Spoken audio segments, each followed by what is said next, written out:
کسی آدمی کو شایع نہیں کہ اللہ اسے کتاب اور حکومت اور نبوت عطا فرمائے پھر وہ لوگوں سے کہے کہ اللہ کو چھوڑ کر میرے بندے ہو جاؤ، بلکہ اس کو یہ کہنا چاہیے کہ اے اہل کتاب تم ربانی ہو جاؤ، کیونکہ تم کتاب کی تعلیم بھی دیتے ہو اور کیونکہ پڑھتے پڑھاتے رہتے ہو۔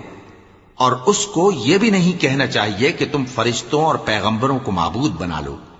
بھلا جب تم مسلمان ہو چکے تو کیا وہ تمہیں کافر ہونے کو کہے گا؟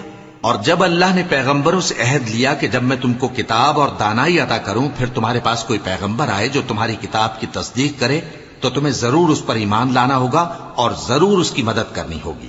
اور عہد لینے کے بعد پوچھا کہ بھلا تم نے اقرار کیا اور اس اقرار پر میرا ذمہ لیا، یعنی مجھے ضامن ٹھہرایا؟ انہوں نے کہا ہاں ہم نے اقرار کیا۔ فرمایا کہ تم اس عہد و پیمان کے گواہ رہو اور میں بھی تمہارے ساتھ گواہ ہوں۔ اب جو لوگ اس کے بعد پھر جائیں تو وہی بد کردار